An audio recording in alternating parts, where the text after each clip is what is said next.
bisection method, right? If it crosses x-axis there, what is that, x-intercept? We use bisection method to learn that. And after that, we use a method called quadratic approximation. So using a quadratic approximation, we can look at the function and inverse function, and we could do that. So Newton's method is what's introduced today, and you will see this is a pretty neat idea, and later, probably on Friday, I might be able to explain that this is actually very, very efficient and powerful method. All right. So let me introduce that idea. So here's a function that I assumed something simple in here.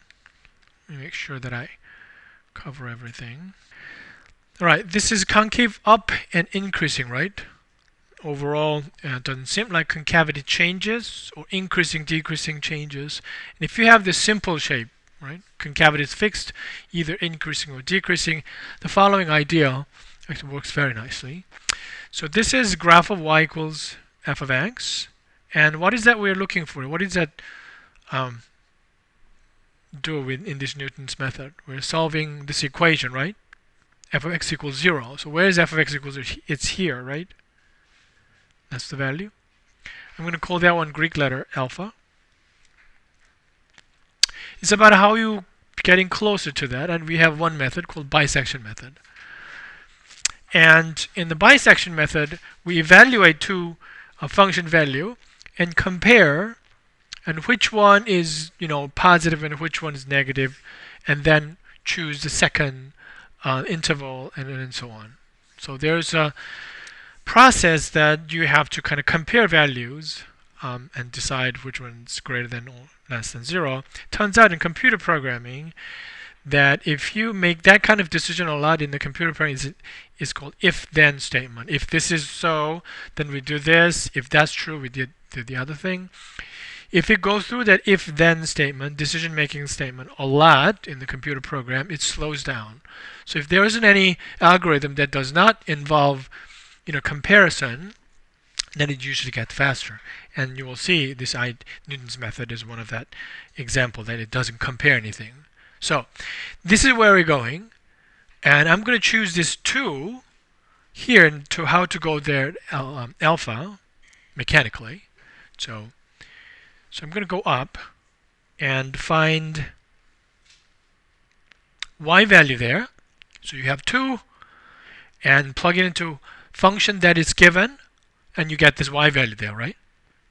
And what you're going to do at that point is drawing this line. What is a good name of this line? Tangent line is there, right? I have x equals 2, so that point there to drawing tangent line, right? Then you can compute this x-intercept there. That seems like it's closer to alpha. Why did that happen? Because in that tangent line, curve is, concave up, lying above that tangent line. So as you go to the left, I think it's pointing to that direction. So it's probably happening all the time like this if you're looking at concave up and increasing. So you are here. You can calculate y value. You can calculate the derivative. Therefore, you can calculate this x-intercept of this line. All algebraic. Then you repeat that from here. You go up. Compute that y value there, right? And from there, draw what kind of line? Tangent line again. Right? So let me do that better. Seems like tangent line there. Then you have new x-intercept that's even more closer to alpha, right? So we have that number. So you go up, get that y value by plugging in to that formula f of x. Then draw a tangent line again. And there is another y value. It seems like getting closer and closer. So because of the concavity, it's concave up and is increasing, do you believe that x1, this is the first value here, I'm going to call x0, the very first value you started with, I gave you 2, and then you get this number. Conceptually it's easy to see, there is this number. I'm going to call that one x subscript 1, right? And that one in here, x subscript 2, correct? And that one here, x subscript 3, right? And you can repeat that process. It's so small that I don't want to do that anymore, but you can imagine in your mind that it's keep going to the left, right? So we start with x1, and that is next number x2 is actually to the left, is less than x1, correct? And x3, it seems like it's less than.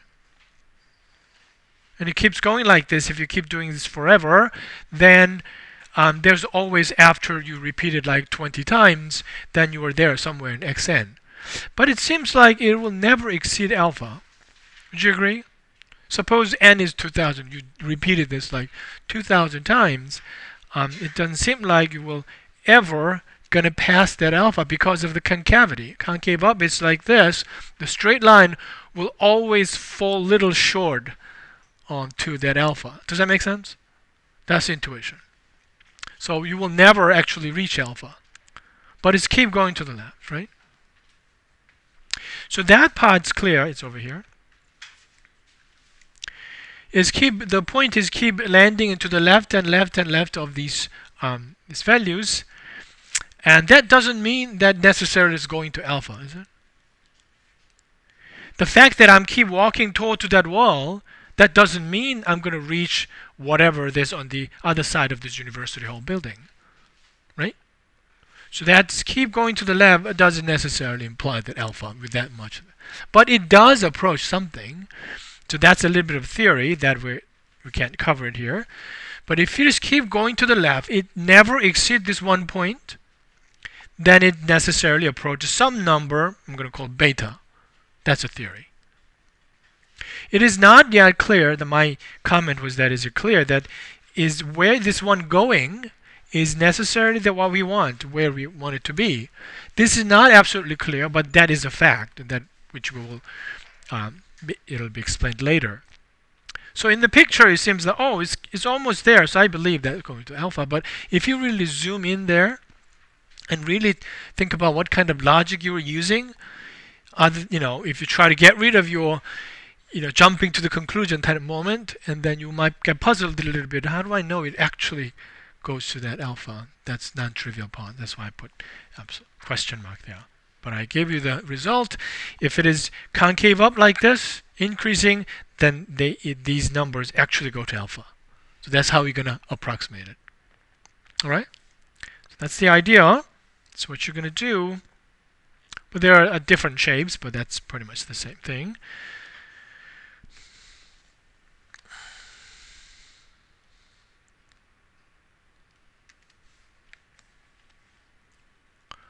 Right, this is our first exercise today. Let me clarify what I want from this exercise. Not much is given. We don't have a formula of f of x. We don't know what x0 here is. But the part 1 is asking compute the equation of the tangent line, L, at x equals 0, at x0. So here is x-axis. And here is a value, x0 there, right? And you go up there. And there's a function like that, y equals f of x. And what is this point there? It has x coordinate x0, right? What's the good notation for y coordinate? y0 is good, but we can do more than that. y0 is correct, but we can be a little bit more specific than y0. F of x, right? But f of what? Not just x. X is 0, right? Very good. So that y coordinate must be the function value at x0, right? That's good. So how about tangent line? There's a tangent line there, right? Correct? There's a tangent line. How are you going to calculate the equation of the tangent line? You have a point there, right? So that's denoted like this. How are you going to get the slope? Slope m is? What's that? y over x? No, not quite. That y is variable. These are the actual coordinates. Answer is not y0 divided by x0.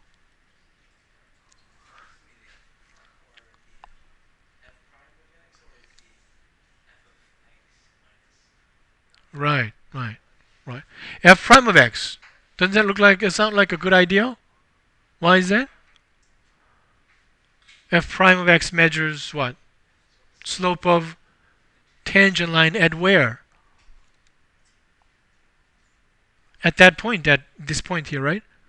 So what is m here? M is equal to f prime of xy? Like that? No, there's only one number inside the things. What is that? F prime of x0, right?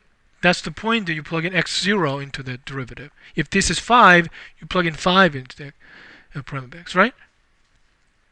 Okay, so go ahead and do it part A now.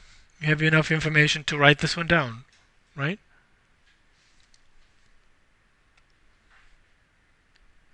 All right? So called point slope formula, you have a point that line is passing through, and the slope is described as a derivative like that, right? So m times x minus x coordinate plus y coordinate of the point the line is passing through. So y0 is f of x0, and m is f prime of x0, and that looks like a fine formula, right? But I swapped the order of these two things and rewrite it. Do you know why I did that? To help you recognize this thing is something we already know. What is it? This one has a name. Linear approximation. Thank you. Right? Many of you still remember linear approximation, right? And quadratic approximation. So here is this line. Of course, the tangent line is a linear approximation, so that there's a you could just go straight to that relating to linear approximation. Make sense? Here's a part B. Compute the x-intercept of that line. So let me show you that line there. Maybe you were here, right? And you were computing that x-intercept there, right? That's the idea. And then you start doing the same thing from there again. So we have this equation of line, and I want you to compute the x-intercept of that line.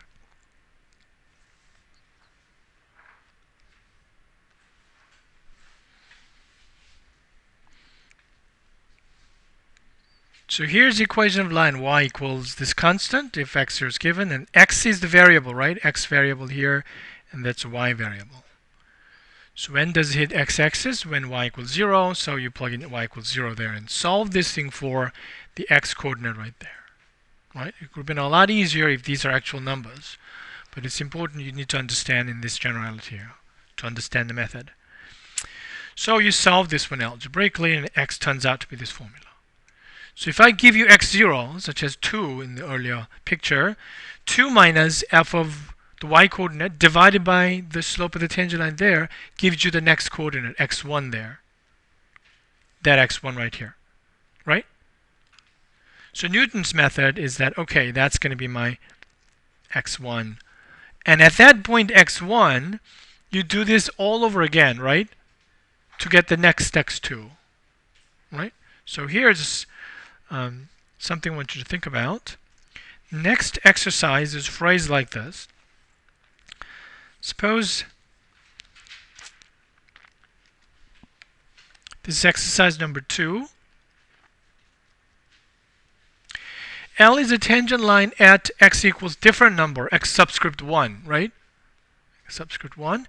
And what is the x-intercept of that line L? Can you compute that in 20 seconds? That's the hint that you can think about it. Oh, I know the answer, and you can write that down. Try it.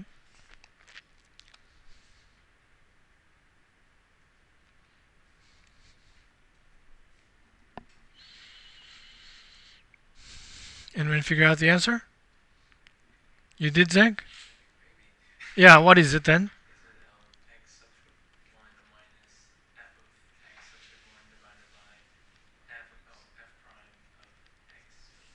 Yeah, x0 that we started with just a random letter. That's where you start, that's where you land in. And if you just change the name of your beginning point, and that's the exact same formulation, right? So think about it as actual number. You got 2, you plug in 2 there, and you got some number. Now you repeat it again at that stage, and then you stick in that new number into the same formula, and you get another number. Another number you got, you stick in it again, and you get a new number. You keep repeating that same formula over and over. Then it seems like its picture is suggesting those number will be very, very close to that alpha. And theory actually suggests that it is actually going to alpha. All right? Hope that makes sense. So they formulated like this. This is their Newton's method formula. This is something that you have to memorize, and I hope you, from today's experience, you understand what's involved in this formula there. So this is called Newton's method in very brief form. Newton's method, right? So you have some xn wherever you are, that's in nth stage. If you do this, and you get next number, x subscript n plus 1, right? We're familiar with this sequence notation. Therefore, that's how you're going to generate these numbers. All right?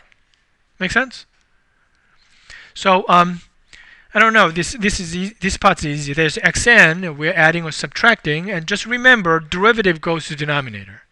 Derivative goes to denominator. If you remember that part, rest of the part maybe it's a lot easier to remember. All right, let's understand this one better with the following example. Oh, before I do that example, let me explain that. Okay, we understand that approaches that, but if you really look at how accurate this one is, it turns out surprisingly accurate. So, for example, at one stage, you got 5 digits correct. Realize your x3 has 5 correct digits. Then if you go to x4, if you do one more time, it'll give you 10 digits correct. If you do one more time, it'll give you 20 digits correct. And if you do one more time, it's going to be 40 digits correct. If you compare it with the bisection method, this is like amazingly faster the convergence tool to the answer. Right? So it's surprisingly, until today, this turns out to be the fastest way to approximate any problem like that, solving an equation. And this part I already explained that. If you think about this iteration, so-called, it doesn't involve any comparison. Is that greater than 0, less than 0, then we choose that or that. Just keep calculating over and over, and without any comparing anything. So that makes this algorithm run really fast in any situation. So those are some comments. So here is our problem. I'm going to help you to set up this problem a little bit. So here it is. This is exercise number 3, right? Let's do the first part. Sketch the graph of this function x squared minus 2 and understand where is concave up and where is concave down, especially where it crosses x-axis. Those are the roots of this polynomial, right? Because formula is not complicated, you can actually calculate that. So that's your first part. So do part 1 first.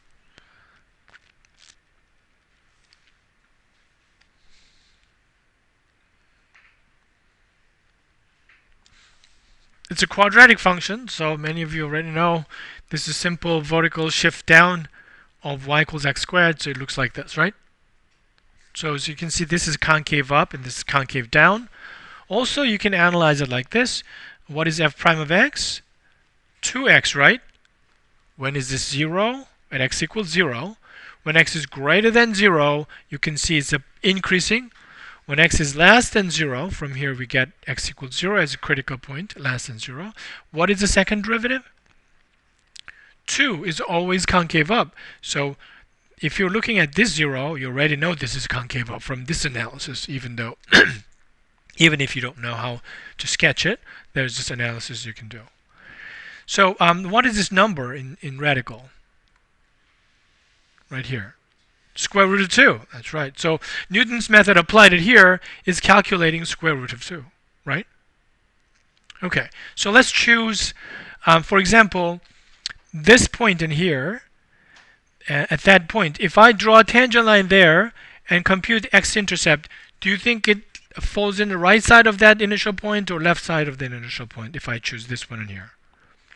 Tangent line, x-intercept, right side or left side if I choose this point? Right side, but tangent line here, you're going to land in it here, right? And it's usually better to start it on that side.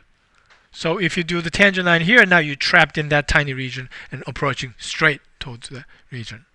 So it's my suggestion that if you have to choose your first value, choose one that is on that side here. So you clearly understand, oh, it's actually not going back and forth like that, it's just going straight to that part. So I will choose number in here.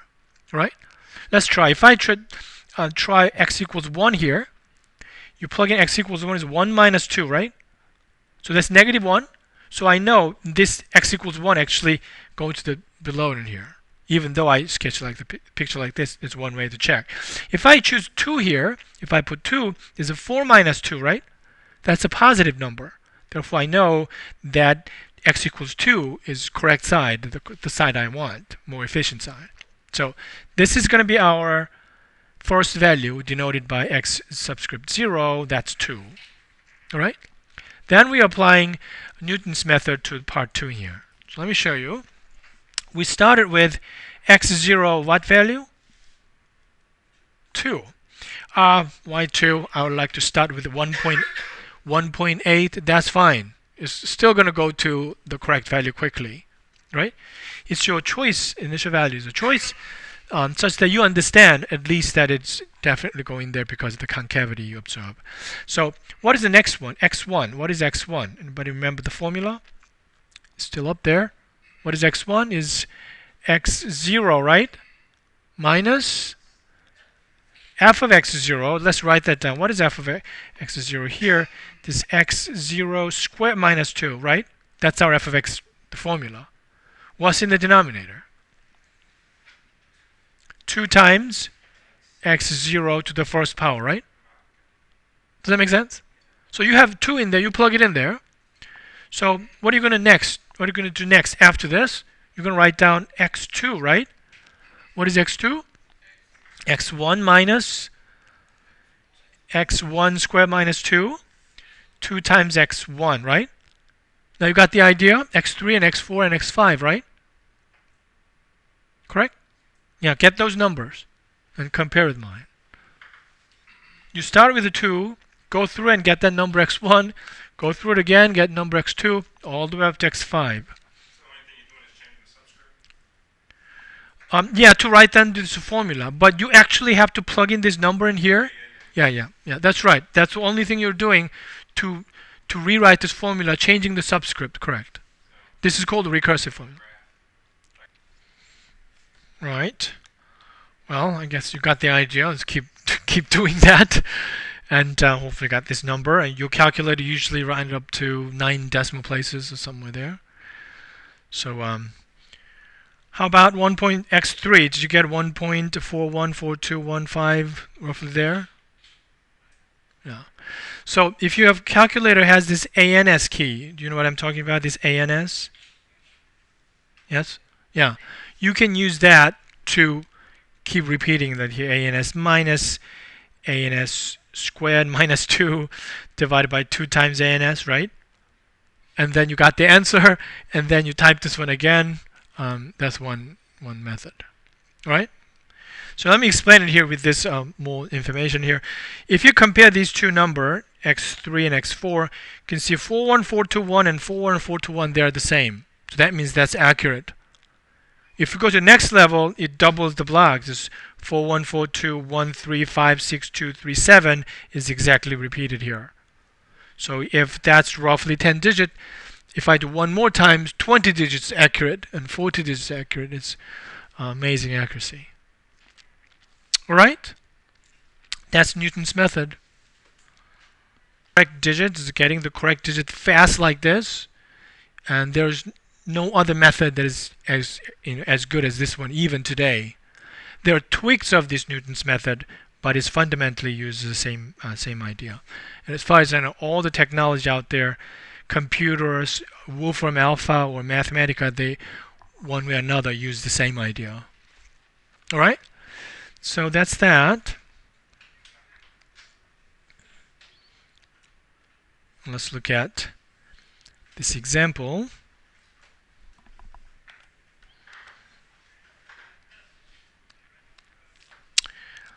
Let me explain this one real quick.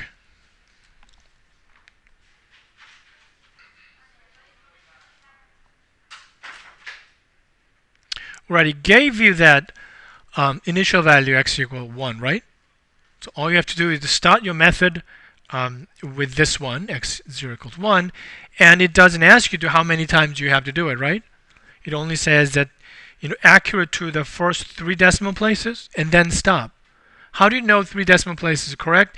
If you have x and x plus 1 that have the same 3 decimal places, and then you know it's accurate, especially when you started and remaining in that concave up increasing zone or concavity and increasing decreasing property fixed. Okay? So if you do the analysis of, for example, sketching the picture, f prime of x is a 3x squared minus 2x, right? And if you set that equal to 0, is x out there. 3x minus 2 equals 0, so you have 2 critical points, x equals 0 and x equals 2 over 3.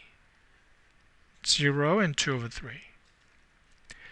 F prime of x is a positive here and negative there and positive there. That tells you f of x is increasing and decreasing and increasing, right? And f double prime of x, which is the derivative of this one, is a 6x minus 2 equal to 0, which x is 2 over 3, right? 2 over 6 is 1/3. So, and around 1/3 is a concave up and a concave down. So if you sketch the graph roughly, using the function value, it turns out that at x equals 0, it's a -1. If you plug in 0, it's a -1. And from there, begin to decreasing, right? Negative. It's decreasing downwards. And at some point in a 1/3 in here, it changed the concavity to concave up. And at that point, the derivative 0 and picks up the, increasing pattern. So that's 1/3. Concavity is fixed since then, and this is 2/3 where the increasing property in there. So it seems like they're plugging x equals 1, so they're targeting this x-intercept right there, right? So where does 1 fall is that if you plug in x equals 1, do you see that 1 minus 1 minus -1 is total -1? So if you plug in x equals 1, it's not here. If it is over here, you're going to get a positive function value. But when I plug in x equals 1 here, it was altogether -1, so it must fall in here. That's where x equals 1 is. So because it's on that side, if you do Newton's method, next one is landed in here. Once you land in here, it's trapped inside there and goes to that x0 value. All right? So that's the situation. That's where this initial value is. So why don't you apply Newton's method in here and observe at what stage your first 3 decimal places is exactly the same. So you stop it there. Oh, that must be my value. So try it here. Let me write that down for you. x1 equals x0 minus, what's the numerator? x0 cubed, right? Minus x0 squared minus 1. Denominator? 3x0 squared minus 2 times x0. So what is our x0? 1, you plug it in there. And x2, you use that x1 and plug it back in there. And write them down. So notice when this one repeats the decimals, 3 decimal once, then it never changes. So that's the correct answer. Right.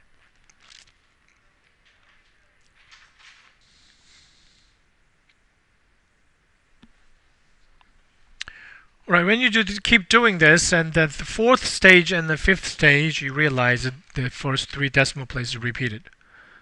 And because you're in that concavity, so then you know that that's the correct number. Right? This idea makes sense? I don't think I gave you enough time to actually do that. Right? Any question about the method?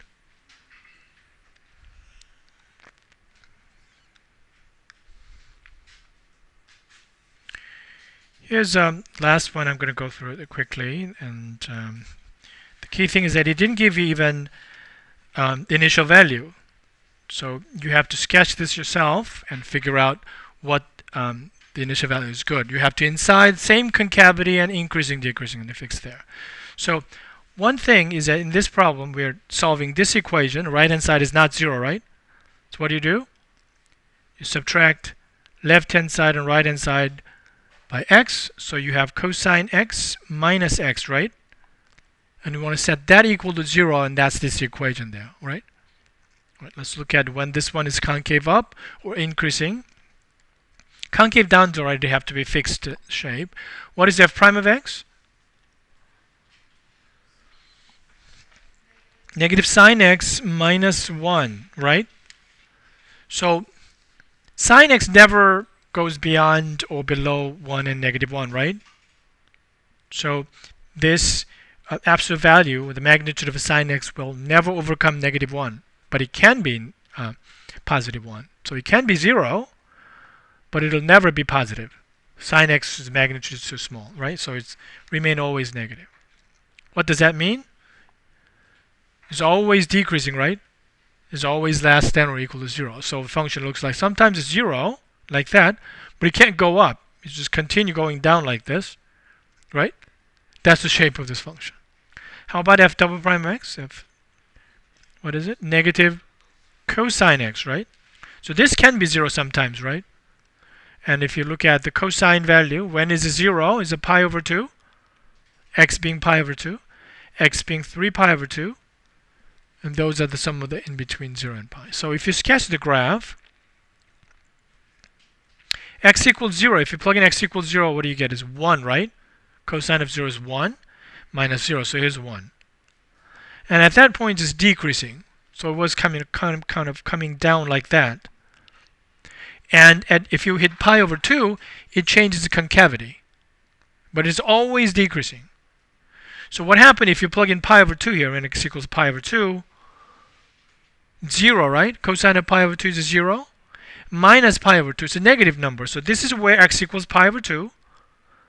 And if you plug into the function value is negative down here. So it's always decreasing. And at that point, it was about to change the concave up, I think. There's a concave up. Like that. Oh, there's 1. 0 we're looking for. Because it keeps going down, it'll never cross that ever again. So this is the only x-intercept, the only solution to cosine x equals 1 equals x. Make sense? And in between 0 and this pi over 2, the concavity is fixed. The concavity is always concave down. So it's good, and it's always decreasing. So what is the natural choice of our initial value in here, you think? What should be my x is 0, according to that analysis in here? Should I start at here? Let me exaggerate a little bit here. The picture goes like this: concave down, right? And here is a pi over 2. Up until that moment, that concavity is good, and here's a 0. If you started here, where do you land at? Maybe outside? That's not a very good idea, right? We're not sure from that picture. It's a very rough picture. Maybe, I'm not sure if it's going to land inside in here. Maybe it's going to go outside. And that's not a good thing, right? But if you start from here, then you're trapped inside there because of the concave down property, right? I think that's what he was trying to say. So I think that's our better choice, don't you think? It should be inside there. So that's our x0. But once you know it's pi over 2, you can choose anything that is in between. They all go into the same value.